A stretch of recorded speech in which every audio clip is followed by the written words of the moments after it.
Hi, everybody. Welcome to our fourth episode of Lemonology, the knowledge sharing platform. My name's Grant Pringle. I'm the SEO growth specialist at Pearl Lemon Agency. And in today's discussion episode, we've got Kamran, who's our head of SEO audit. Welcome, Kamran. Great to have you on board. Hi Grant, I'm grateful for you to have invited me on this podcast. It's my first online appearance, I would say, and I hope Brilliant. it will go fine. Yeah, thank you for having me. Well, it's great to have you, Cameron, and you're obviously with your wealth and expertise when it comes to technical SEO. Just sharing with the audience at the moment, we're going to have two parts in this episode. So we're going to have the first part one episode, which will be delving into the importance of technical SEO and website optimization, and then basically we'll start with 10 questions, 10 key questions based on technical SEO, and then in our second part series, we'll basically delve into more advanced level type of questions that can obviously for our viewers out there to understand, or our listeners as well to understand and get an understanding of what the importance of optimizing for SEO ranking is all about. So I think without further ado, let's kick off the conversation, Cameron. And I think one of the first questions I have in mind is for our viewers and listeners out there. What exactly is technical SEO and why is it important for website optimization? Why is it So, very important? in yeah, yeah. First of all, again, thank you for having me, and Thank you so I love much. to talk about SEO in particularly.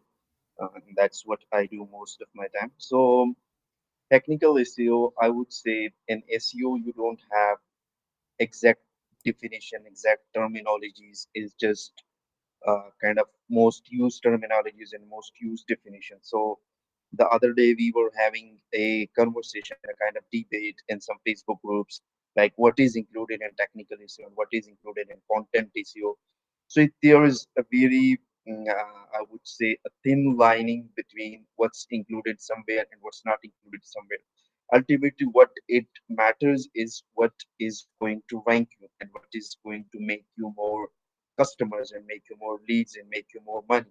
So the exact Got you. definition, I would, there is no exact definition as far as I know about technical issue, but we can go about it like it's related to the technical issue, is related to the technical aspects of the website, like controlling the crawling of the website, controlling the adding indexation of the website, controlling the Yes. website performance, controlling the user interface, controlling the user experience, and how it performs for the users.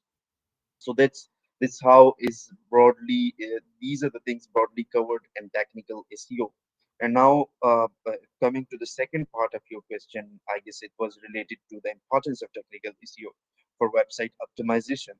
And just like it's clearly evident from the from the definition, from what it is about, like from what the technical SEO is about, crawling, indexation, it's about UI, it's about UX, it's about Can you broadly. explain to our audience what does UI and UX mean, Cameron? So just for those that aren't au fait with the understanding of both aspects.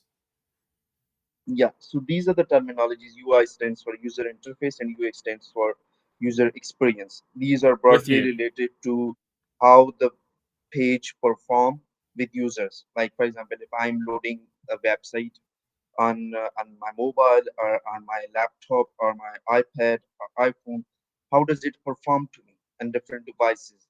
Is the text visible to every kind of users? How does it perform to color blinded people and every kind of users, every variety of users? So these are the things that we normally consider in UI and UX. That's the shortest terminologies for a user interface and user experience. So these are also covered in the technical aspects of the ACO as well. So it's important for so it's a technical issue is really really important for website optimization. It's because it helps you control the crawling of your website by different bots, including Google. It helps you control the user interface, like what is user seeing and how does it feel to them, and what is the experience of the user.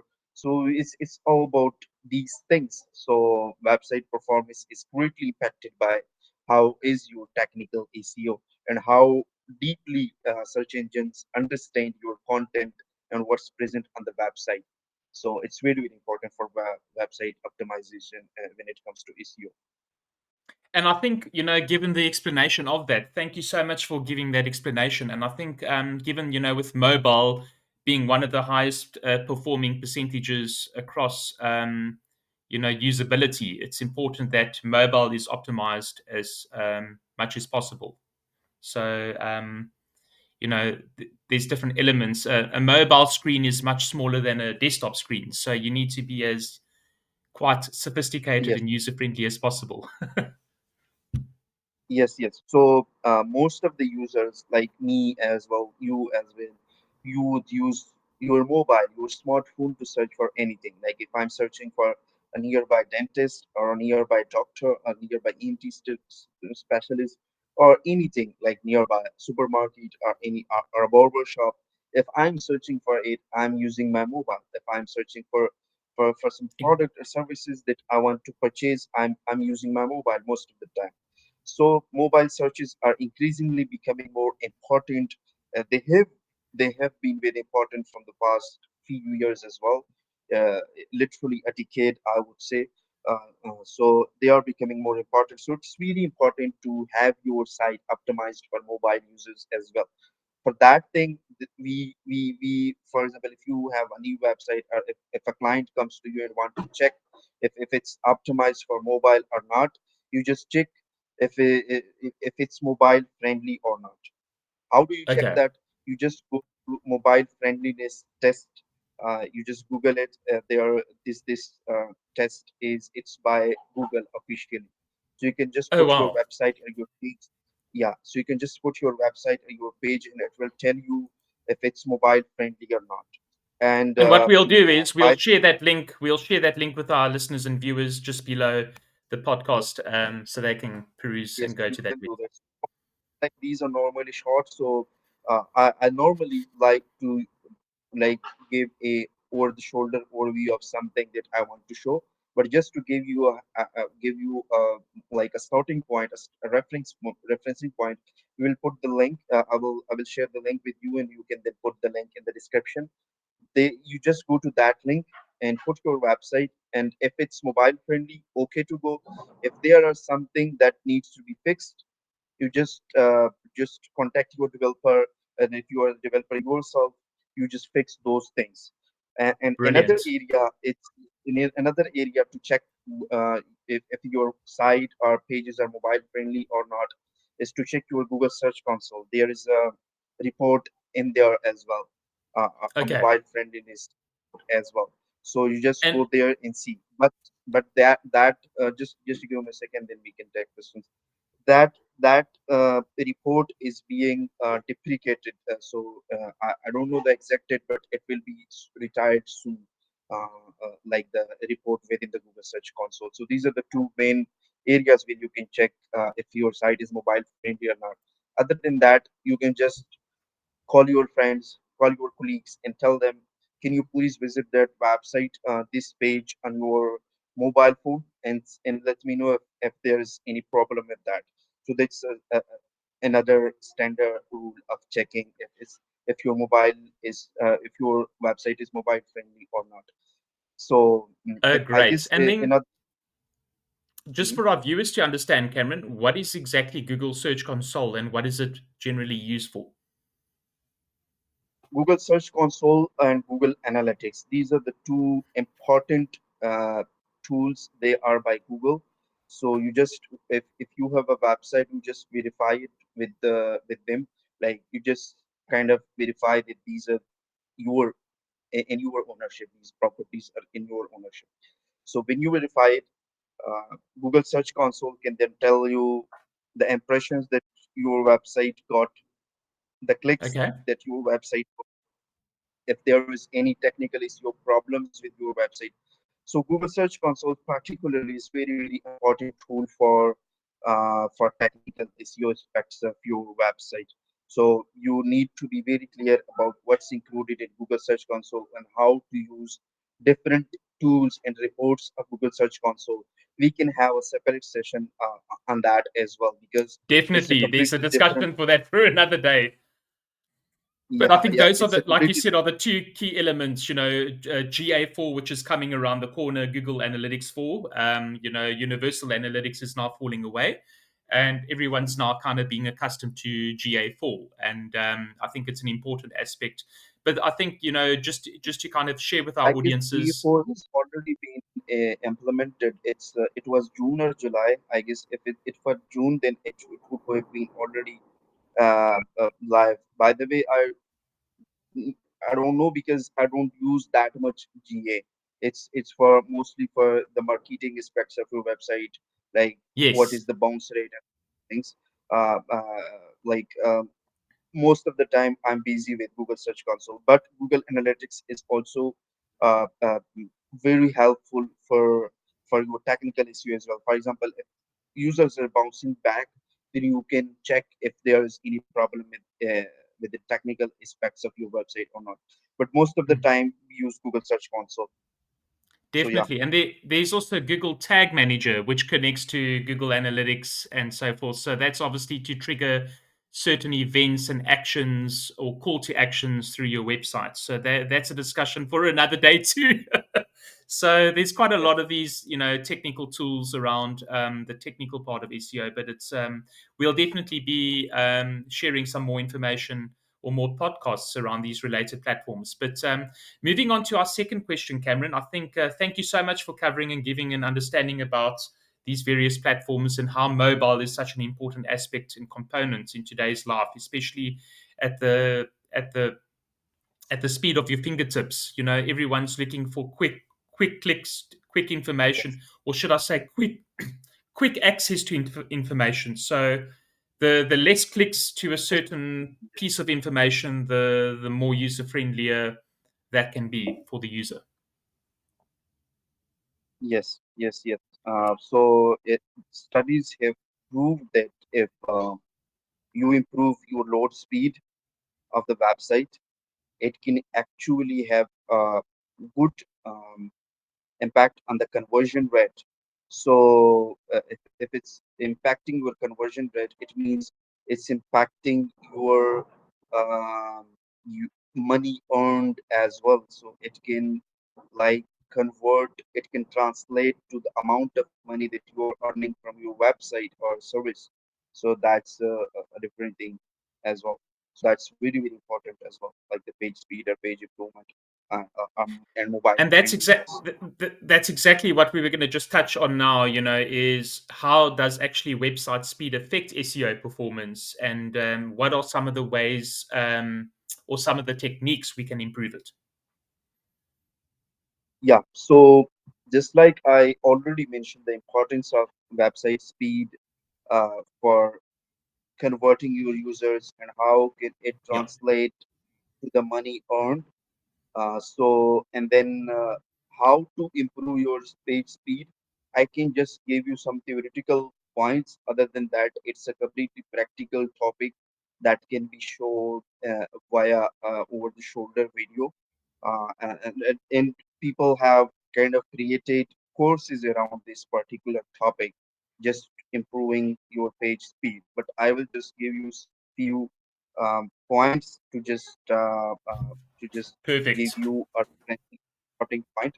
These are you normally for non-technical users, you normally select a good hosting company. The first point is that because Okay, if the hosting company is not uh, a great hosting company, it means um, they will be taking money from a lot of people, and then you will be sharing resources with a lot of people.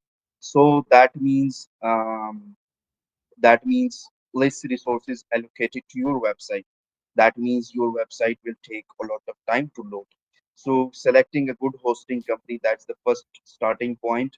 And then okay, the second point to cover is it's after you have selected a good hosting company, is to, if you are using WordPress, it's to use a good theme.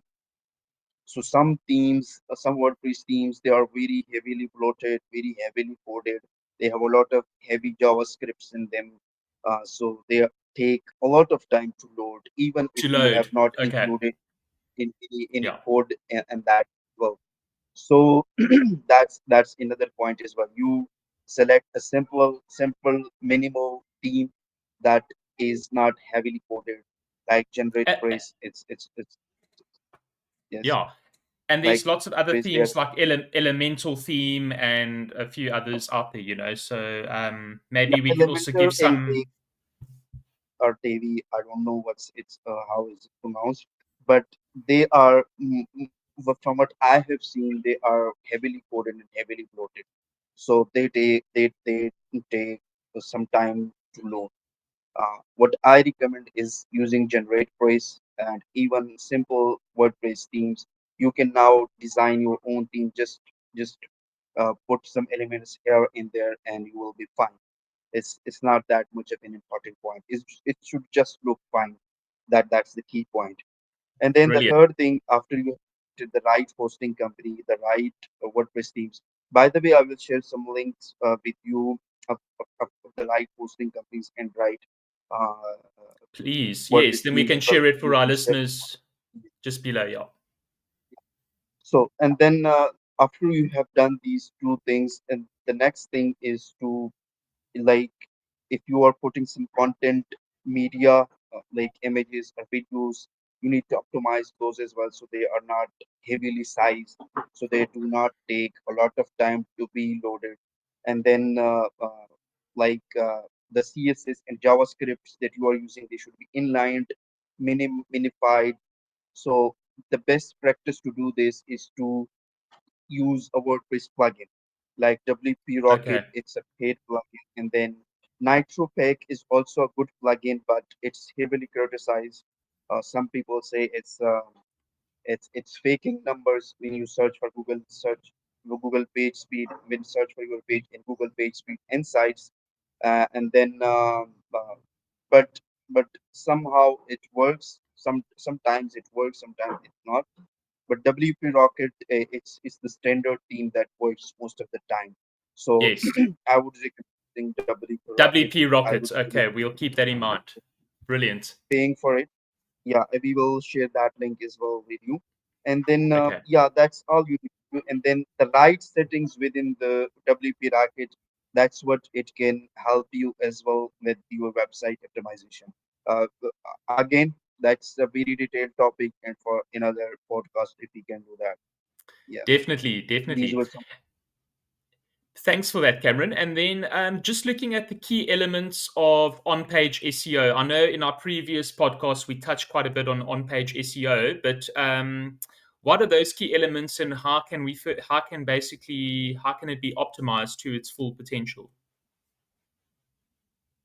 On page elements. So on page elements, uh, by the way, just for our users understanding and clarification, on page SEO is different from technical SEO. Correct. Sometimes they are intermingling in between, because schema is something that one of the factor of so it's a, just like I mentioned in the starting, we were having a debate. So some people were saying schema is a part of technical SEO, and some people were saying schema is a part of on-page SEO. So On page there's SEO. Yeah. Yes. I know we've different had that debate before. we will put some aspects of on-page SEO, then we can obviously link it to technical SEO as well. So on-page SEO is about using the right title for your page, the right headings for your page, and Correct.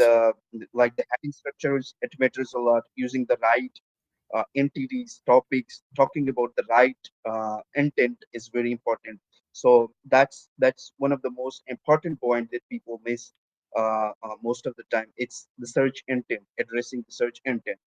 How are they Okay. missing it? For example, you can have a different idea about a certain topic, and what people are searching for it, that can be different from you what you are thinking about certain topic.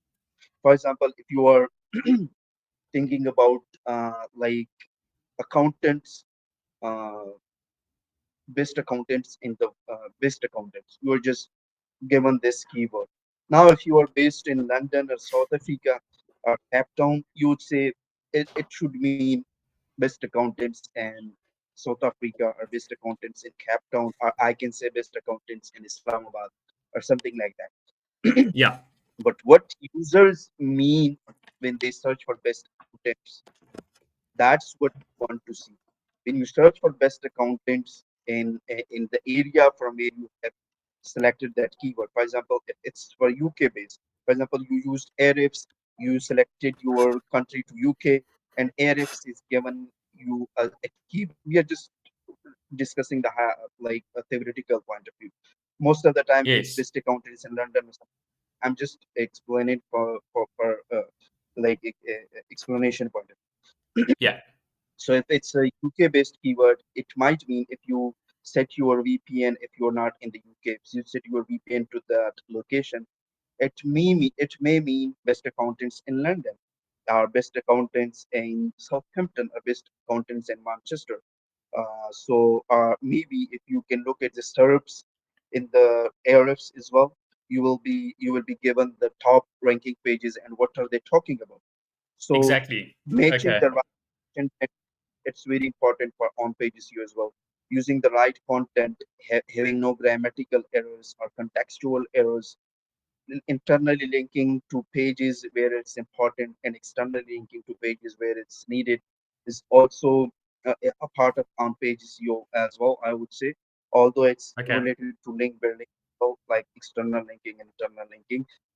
So these are some broader aspects of on-page SEO, like covering the right topics or entities, matching the search intent, covering the uh, multimedia like images, videos where it's needed, and And having alt text, the right? right We've always spoken about alt text and images just to ensure that Google can pick up your images and so forth. yeah. So alt texts are basically for people who are not that like with different abilities, I would say. So It, if they cannot see image, you explain it to them like a for example, if a motorcycle is standing right behind right beneath a tree, I would say, I would assume a situation. So if they cannot see the image, unfortunately, if they are definitely able, you can explain within the alt text that a motorcycle, a red motorcycle, a Yamaha, a Honda red motorcycle standing yes. beneath a tree, which is It's which descriptive, the tree right? has It says been. what it is, basically based on the image itself. So it's got So a quite that's a good that's enough. descriptive. And then having the right schema in your code is well is a part of on-page SEO, and it can be linked to technical SEO as well. So it's both of them. So Yeah. I personally feel schema is a part of technical SEO because it's maybe it's both technical. That's why I feel it. Yeah. And like Yeah. you say, talking about the schema part, you've got your website links. When you're typing in a certain URL on Google, you'll normally get home, about us, and those relevant categories, which are the site links. Yes. So that's obviously to do with schema markup. That's a part of schema markup coding to ensure that your various pages are showing on Google. So I like to like call schema is spoon feeding. Is the best explanation that Got um, you. I can get anyone in the beginner, anyone who is a beginner to SEO. Spoon feeding is like when you tell Google that, okay, this is my title. Treat this one as a title. This is my meta description. This is my heading one, and I'm talking about these topics. These are the list of topics that I'm talking about, and I'm in organization, and my organization logo is here. My organization can be found on Facebook here. My organization can be found on TripAdvisor here or Yelp here, or all the listing where you're found. We have a Wikipedia page about our organization here. Our organization is about like we are a roofing contractor or something like that. So you explain each and everything that you can do, you can practically do with your schema. You explain it to Google. So why do we do it? basically Google is very fine. Google is very good at understanding the aspects of different things. So I don't have the statistics, but I can safely assume even in the SEO world as well, uh, 96 or 97% of the people are not using schema. If you go to pages, they just use the default schema given by the plugin or something like that. But still, It's an Google is important tool. doing its yeah. Google is doing its best job at finding content and understanding content and bringing it in front of users as well. So how are they doing it? Because they are best at understanding the content in its context. Still, it's important we should not take a chance. It's important that we explain to Google. It's an added advantage, I would say. Schema, some people are saying, some technical issues are saying it's becoming increasingly becoming more important given the rise of search and generative experience, like the new Google that's coming. If you have seen it, it's just like ChatGPT or just like in Bing, you can tell them, show me the 10 best adult motorcycles that I can purchase. It will give you a different listings from different websites, and then you can click and read more about it. So if you have a listing schema or something schema that's this talking about the listing, then maybe Google will be more easy. It will be more easier for Google to understand your content and present it to different people. And you also Okay, got featured so snippets, right, Cameron? Featured snippets that kind of feature on search engine results page on a specific topic. yeah, yeah, feature That's kind of a snippet is different also thing, but yeah. yeah. So with the advancement of search generative experience and how Google is changing, schema is becoming more important, and you need to tell Google your the different Yes. aspects of your page or website so that Google is more able to understand you. So it's a kind of we are spoon feeding Google. We are telling that's marking up different things. That's why it's called marking up. We are marking up different parts of our page and website and telling Google Okay. what it means. Okay, so that's and then we are interrelating different entities. So schema in itself is a very advanced and a very detailed topic. People have created courses around it. We can, of course, have a podcast in future about it alone as well. Once we have the basics of technical SEO covered, so it's a very different and very vast area. People are just scratching, I would say, the surface of it. We can interlink different schemas entities together with the help of schema. We can even like uh, the Google Knowledge Panel or the local business knowledge panel that shows when you search for your brand name that and what appears in that knowledge panel, like your Facebook page appears or not, that can be influenced by using the right schema on your website. So Okay. it's have a very long and vast impact even outside your website as well.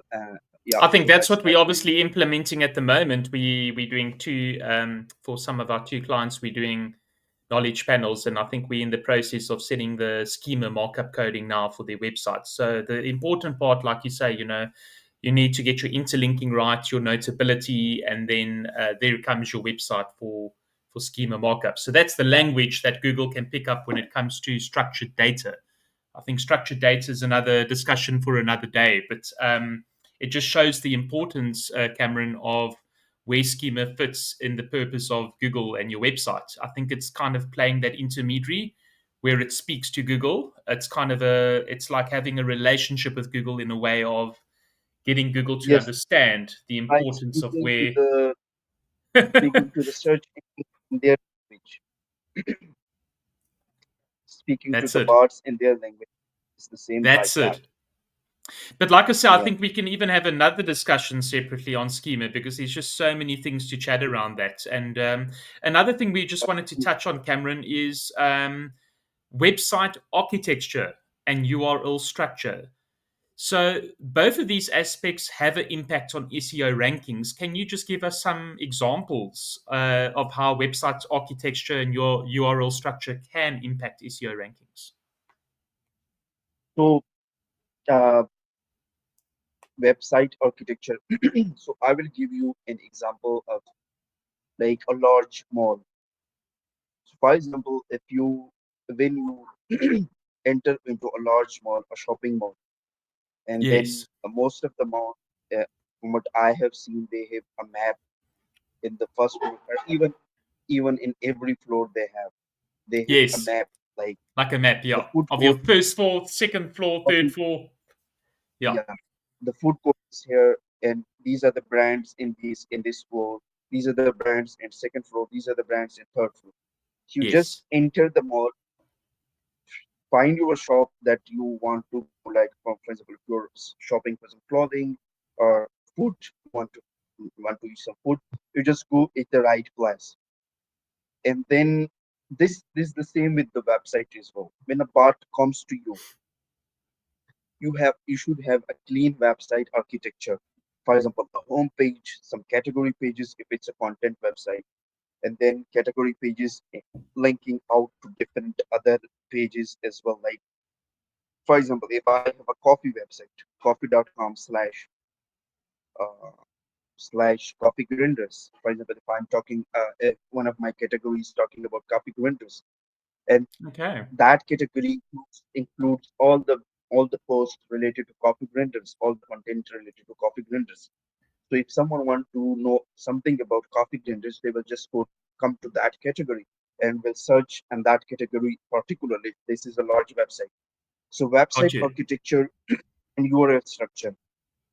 These are, to be honest, important for large websites so that users can navigate uh, perfectly on the website, so that search engines, bots can equally navigate perfectly.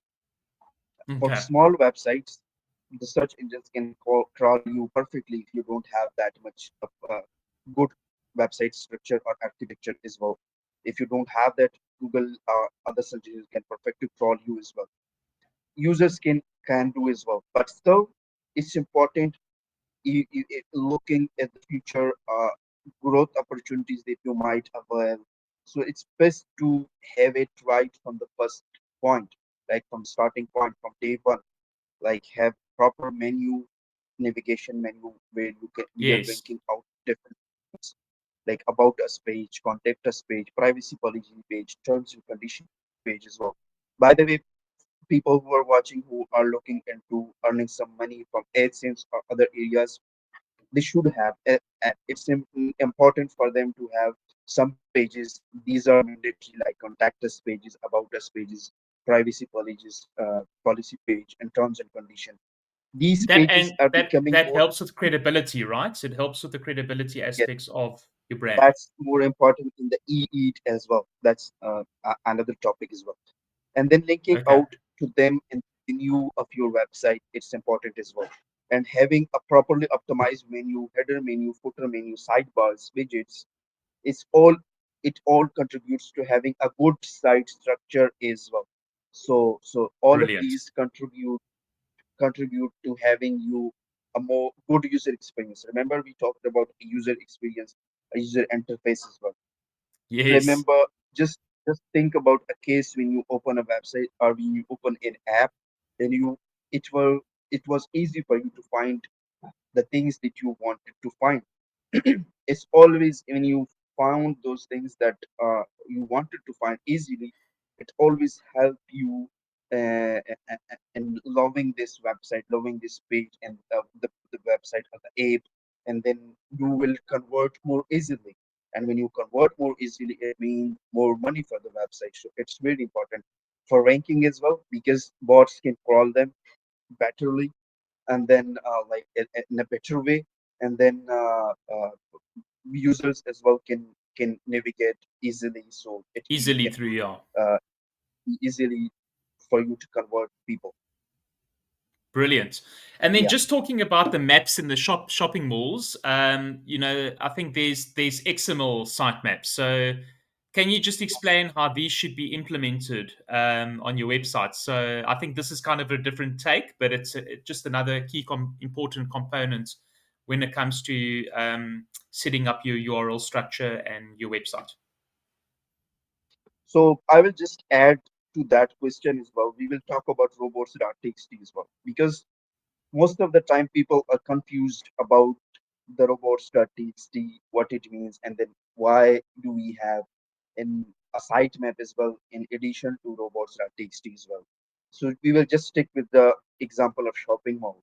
That's I will give credit to Christine Azarchik, who is a very advanced technical SEO. I have learned a lot of things from her as well. So she gave this example.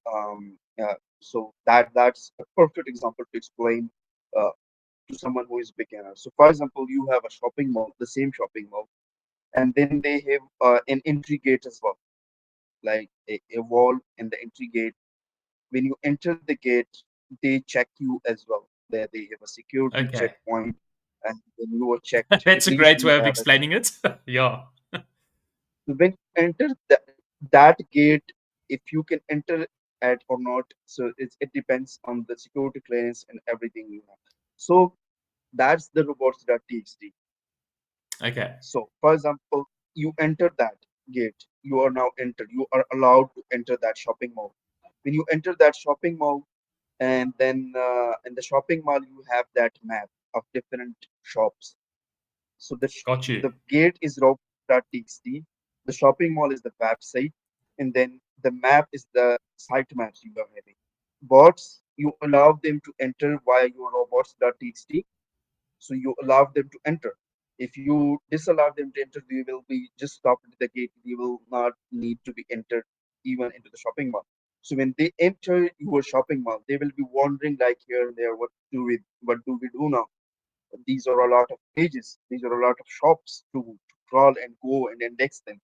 So if you have a site map, if you have a map of everything, it will be easier for them to navigate. So the To navigate. site Yeah. map is that.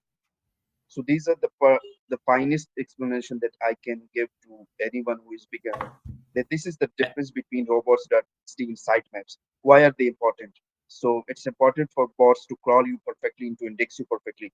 Of course, if you're not crawled, if you're not indexed, it means you are not even able to be ranked, because the to be able to be ranked on Google or any other search engine, the first step is you need to be crawled by Google. You need to be discovered by Google. You need to be crawled by Google, and then you need to be kind of indexed by Google. And the ranking Indexed by comes Google. Yeah. after these. Yes. Okay. And just some examples, Cameron. Looking at sitemaps, is there a I know when you're looking at your own website sitemaps, you type in your website and XML dot. Can you just explain to the audience how to go about doing that? So when you're looking at your own sitemap of your website, what do you type in on the URL? So the first thing that we need to clarify is you should have your sitemap created in order Correct. for you. These are not something that are automatically created. So if And you have a new what tools website, can you use to create your sitemap? There's obviously things like Screaming so Frog. sitemaps and WordPress, yeah, it can be easily created by using an SEO plugin like RankMath or used SEO plugin. I mostly use RankMath. Earlier we were using SEO's TCO, but since the launch of RankMath, it has kind of outperformed Yoast TCO. So most of the time now we are using RankMath. So you can create your sitemaps in RankMath, and then Brilliant.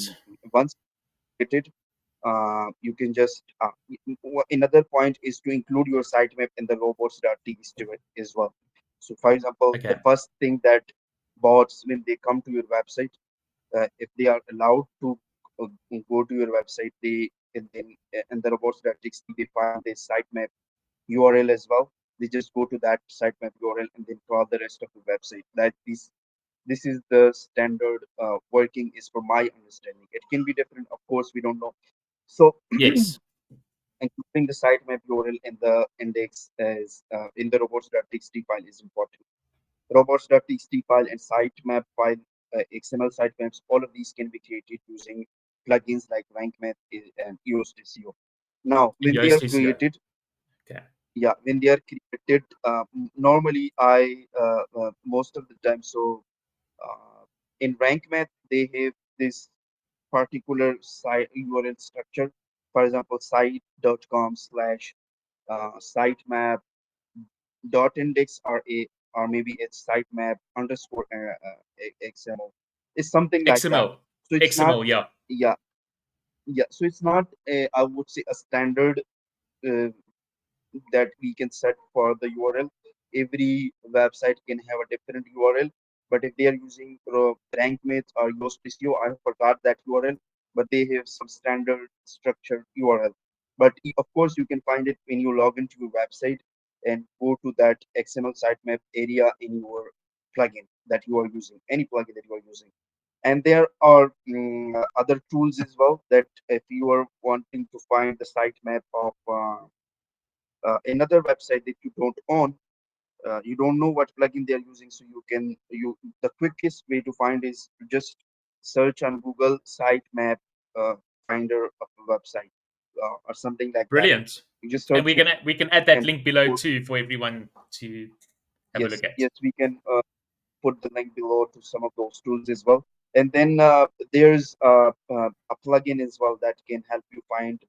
So you just install it. A Chrome, it's a Chrome extension.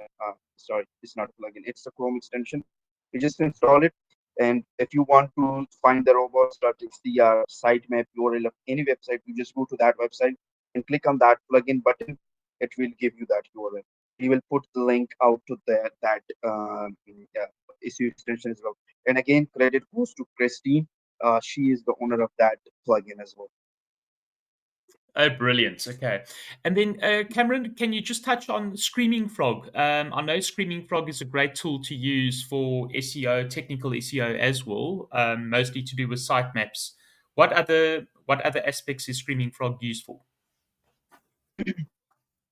Screaming Frog, so it's a free and a paid tool, I would say. It's a premium tool. So the basic version is free. It can crawl up to 500 URLs. And then for if you have a website that is more heavy, you will have to obviously pay for the premium version. Pay for the premium. So Okay.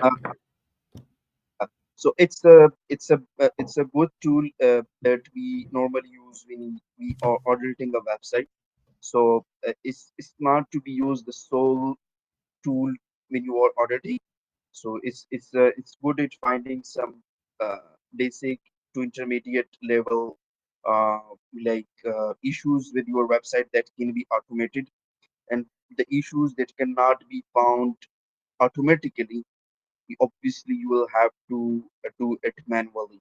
So that's when I am auditing a site, I use Screaming Frog and along with other tools like OnCrawl and Sitebug. If you combine Okay. all three of these tools, each one can give you some extra value added inputs, insights, and then you use your own insight as well, your own experience as well, like do the manual auditing, looking at the website, looking at the Google Search Console. Of course, you combine all of the related technical issue factors, and then you combined a joint consolidated site audit report that when you implemented like all the issues, you fix all the issues, hopefully your website will be much better than what it is now.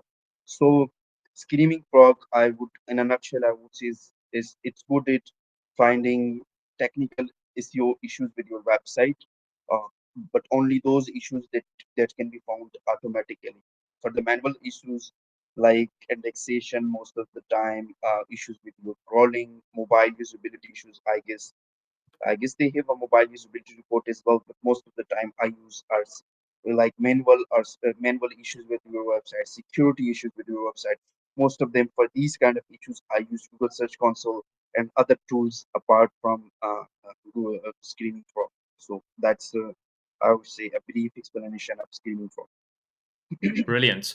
And Cameron, just looking at, we obviously touched on mobile earlier, but can you just give us also an understanding for the listeners and audiences out there? How does mobile optimization actually influence SEO, and how can it actually be implemented effectively?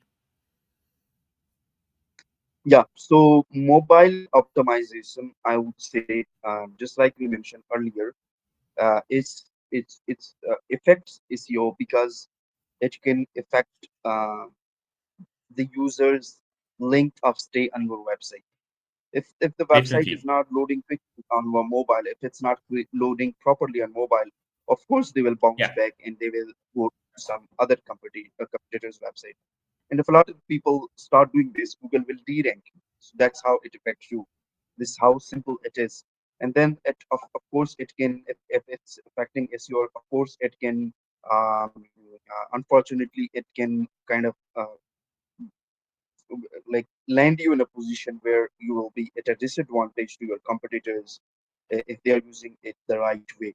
So it's I would say the briefest explanation I can give is mobile optimization affects SEO, which in turns affect your ranking, which in turns um, uh, affects your financial performance of your whole company or your whole organization. So it's very, very Yes. important. And what if we talk about some best practices for mobile optimization, I guess uh, just like we mentioned earlier, when you find the best way to start doing this is to go to the tool that we will be putting the link in the description. You just go to that tool and see if your page is mobile friendly or not. If you have selected the right theme, like first step is to optimize your page, your website for page speed improvements. If that those Okay. suggestions that I gave earlier, if those are implemented, like having the right hosting company, having the right servers, and having the right WordPress themes, if those Yes. are and having no heavily bloated content in all those, if those are done right, most of the time you will be fine automatically. You just go to Okay. the tool, you will be putting the link in the description, and just see if there is any problem with your page. If there is a problem, you just talk to your developer, and if you are a developer yourself, you fix those issues until it's mobile friendly.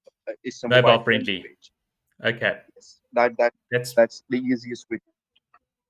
brilliant. And then Yes. we've obviously touched on schema markup in SEO and how that can be implemented effectively. But can you just give us some other angles? We've obviously given how the language speaks to Google in that sort of way, and the importance with your meta title, your title tags and meta description. Um, but yeah, it would be great just to give maybe the audience and viewers some other aspects about the effectiveness and some techniques from implementing schema markup. Yes. So schema markup, just like in any other SEO area that where we are improving things, the best way to start is just, for example, if I am optimizing my page for best ENT specialist in London, let's say. ENT is Yes, a ear, nose, and throat kind of doctors. So, that's correct. I actually so went to one 2 weeks ago. Funny enough, I had a issue with my throat, so yeah, I'm just putting mentioning it out there. just because I visited them yesterday, and so that's why. Okay, So for example, if for page for best ENT specialist for in London, I will okay, search for that keyword and look at the schema markup that my competitors are using. okay. I will consult them in a report, and I will then look at them and see if they have used the right schema or not. Most of the time, if they are ranking, they would have used the right schema. You just use Yes, that schema at minimum, and then go a little bit more advanced, like more using advanced. Okay, entities, uh, same as kind of schema, and all those related schemas in your in your I would say in your content. So that's the kind of another angle that I wanted to give you. It's like doing the same, just like we do in normal competitor research. You just go to Google and see what are your competitors doing, and just beat them at it. That's the simplest thing I would see. that's the simplest part. That's the simplest explanation. Definitely. And like I said, we obviously have your site links, which are a major contribution where Schema Mocha comes on. So it's important that how your website can rank on Google to give you more in depth overview of your various page categories and how you're ranking accordingly. Yes, the website crawlability and its structure. Are we talking about that? That's correct. Yes, just the structure and the Yes. nature of how it appears Yeah, on just like you search. mentioned earlier with emails as well. It's very necessary, like the website structure. If it's properly structured website, if it's website that users can navigate easily, that search engines can navigate easily, then obviously it can uh, affect your crawl budget as well. Like Google, just think it like this: Google is an enterprise. They want to make money. They want to make Correct. money with using less resources. So if a website is taking a lot of resources from them versus a website that is having the same content and taking less resources, Yes, then obviously exactly. it's for them to choose that website. Given all other aspects are constant, like content and other areas are constant, we are just talking about the bloating and in the budget that crawl budget that some websites are using. So if we keep all other factors constant and just talk about crawl budget, then obviously they are going to use the website that uses the less crawl budget. So it's Yes, particularly important for websites, just like I mentioned earlier. You need to have a good structured website so that it can have it can use less resources from Google, so that it can be easily ranked and easily crawled and easily indexed by Google. So it's important. exactly. It's of course it's Brilliant. And yes. then, so Cameron, I think yeah, we've touched a lot so far on everything, and I think this is such invaluable information that you've already shared. Thank We've also touched on website crawlability and indexing and how that can be improved for better search engine visibility, just like you said earlier. But I think let's move on to question 9. What are the common issues with duplicated content? Because this is a discussion we always have internally as well, and it's an important component to um, let our viewers know and listeners how can this actually be resolved if you got duplicate content. What are the common denominators around duplicate content, and how can that be resolved? The first step I would say is to identify duplicate content. Okay, So identifying is it's beautifully done if you are like identification is done via a tool called Siteliner, I guess. It's a great way to spot duplicate content. We will put the link in the description again. I will share it with you. brilliant. Thank And you. then once you have content, and now let's now define what is duplicate content. So basically, there is no set definition, but most SEO says if like 50% of the content that you are talking about an other page or someone else is talking about externally is the same as your content, then these can be called as duplicate content, 50%. But there are no set rules by Google. I don't think they just use the word duplicate. We don't know by what do they mean by duplicate. Like we have seen websites, for example, if a plumber in New York is doing a website, is using some content in website, I can replicate the same. We have seen examples of websites who are just Yes, using the same website and ranking it for plumber in Islamabad, for example, in some other city around other world. So in local, it is different concept in local SEO and international SEO versus content SEO. So it's versus e-commerce SEO as well, of course. So some people even in e-commerce, I can give another example. They just when they are drop shipping, they just take the description of the supplier from that okay. website. So for example, supplier is the same. 10 different people are taking the same product from that supplier, and 10 different websites are talking actually about the same thing, and they're all earning money as well. So it's a different concept when you talk about different SEO and like e-commerce SEO or local SEO or international content SEO. They are more set definition, but the idea is you should not just be repeating what others are repeating. You should be giving unique context. You should be giving unique point of view that can actually help users. So that's a standard point of view. You should be better at what other people are talking about on online. So you should be better at it. So It's got now, to be how to original, fix that? human. Like it comes from the new eat, the new e in eat. So I think the experience part plays a big Yes, role from a content perspective. Yeah. yes. So it should not be basically a rephrased version of all the online versions that we have. So another point to cover is now that you have identified duplicate content, is to just fix it by changing the content. That's the simplest Correct. way that we can have. Yeah, Yeah. by changing the angle that we are talking about, and then once you have fixed it, just request Google to index it again, and so that Google can reconsider it again.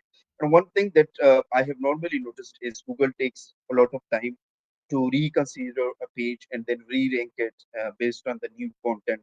So you should be patient. Yes, In general, as well, you should be very, very patient about different things and in seeing definitely. results. You should be constant. And You should be patient, and you should be actually believing in the system.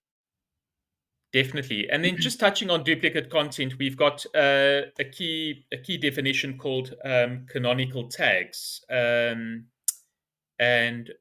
I think those are the important aspects of how they can assist with duplicated content and URL variations. Can you just give the audience and listeners an overview of how canonical tags play an integral part in SEO?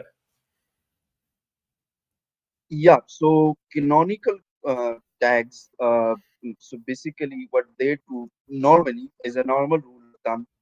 Uh, we can, of course, have a differentiation around canonical tags and the types of them and how it would to use them. Most of the time, you should have on a page, you should have a self-referencing canonical. Self-referencing canonical means, for example, if my page is about site.com/abc, my canonical is should be as well site.com/abc. It means it's referencing to itself. But when you have a duplicate content somewhere else in your page, you tell Google which one to consider, and that Okay. that is done via Google. And that one will rank So accordingly compared to the other one, right? So you'll have yeah, Google will ABC1 and completely ABC2 won't rank. the Google will not consider the other one. So you just tell the Google which one to consider via canonical tag. For example, if site.com/abc is the same as site.com/xyz, you tell uh, you put a canonical tag on. For example, you want Google to index site.com/abc. You want them to consider this, although both of them are the same.